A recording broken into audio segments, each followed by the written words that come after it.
here's the thing. As far as photos and pictures and records and historical documents, the thing is that you don't really need a historic document or picture unless you're not there.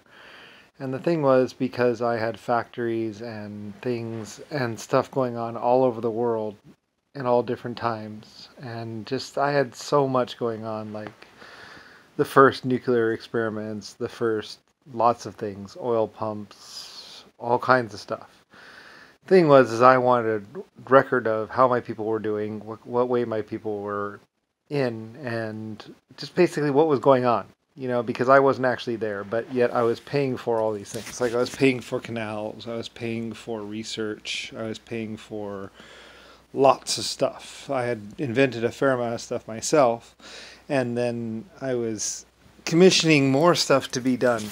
So I was paying for things just all over the world. And so because I wasn't there, I wanted to have a record of what was going on there and all the money that was being spent, and also just everything that was happening. So basically, also to know how my workers were if they were freezing, if they were hungry, if they're starving, all that kind of stuff. So it's kind of interesting to think that all the pictures, all the records, everything basically has to do with how I wanted a record of what was going on and what I was paying for. Because, I was paying out, I was having things built and paying out large sums of money. I was incredibly rich myself. And, at 5 years old, I was the wealthiest person in the whole friggin' world. And so, so I didn't just want to pay out money going nowhere because, plus, I was the head. I was the head of, I was the leader of my factories. I was the leader of my company. So if there was a problem, I had to deal with it. So, records. And as problems were brought to my attention, I dealt with them accordingly.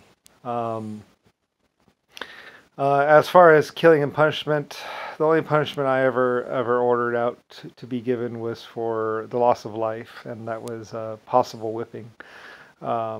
I considered a whipping per life lost if it was actually your fault. If it was just equipment failure, then that's nothing. Then that's whatever. And I shouldn't have gone on record to say this, but yeah, I did kind of at one point in time did mandate it. That's well, because what was happening is people were falling asleep at the winches. They'd fall asleep and a mine car would like smash to the top and kill the miners on the mine car. They were overrunning the thing, or they would slam the mine cart into the floor of the mine.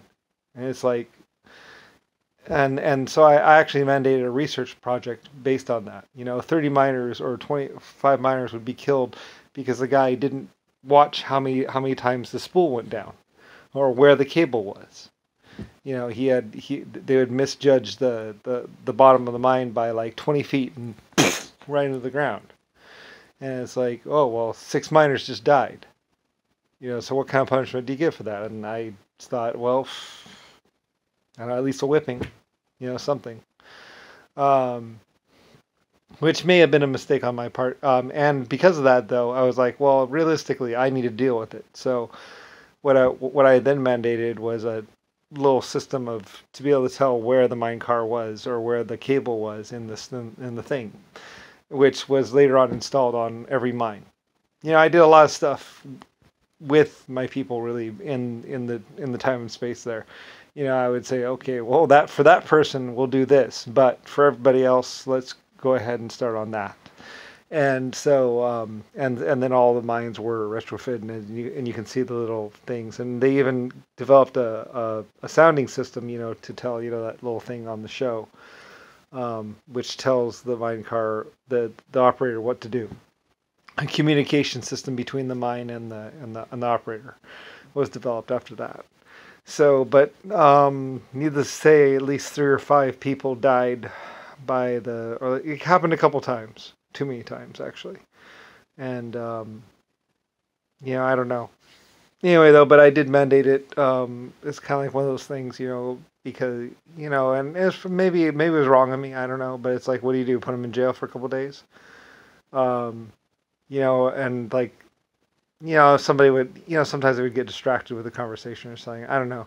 Anyway, though, it's something that I just said, okay, well, for that person, you can do this, but for everybody else, let's not do that. Let's come up with a real solution that'll stop it from happening in the end.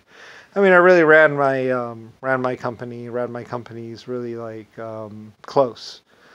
Um, all problems were directed to me, and I tried to solve them as best I can, or create groups to solve them for me.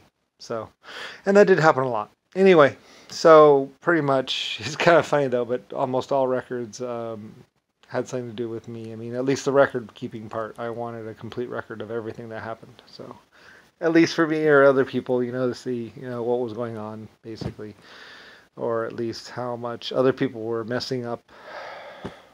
I mean, sometimes people, I don't know. Like, I don't know exactly. I mean, I can point and say, well, I did this, I did that. But, and it's kind of foggy and confusing now because they've kind of twisted around or kind of wanted to test me on certain things. And it's like, well, you've messed up the story too much, I need to see more pictures and then I could tell. I mean, of course, I've made better records of it all. But anyway, yeah. Yeah, I was a pretty cool guy. I created all kinds of things. But anyway. And a lot of people said, "Oh, it's them." Blah, blah, blah. They did this, they did that. It's like, oh, well, I invented this part of it, and invented that, and certain things. Um, anyway, though, and tried to be as fair as possible on almost everything. Trying to handle almost every problem that I could. So, anyway, so yeah, well, I was a I don't know, I guess you could say genius 5-year-old or so. I don't know. I'm not sure. But pretty awesome dude, really. Pretty good at inventing. I invented all the way through Roman times, all the way through, up until 1920 or 1930, and even then I was still doing stuff. Basically stayed constant on changing stuff all the way through to almost like 1980 or 1990 something or other. I mean, I kind of took a back seat, but nobody really knew how influential I was being, so. Anyway. Good night.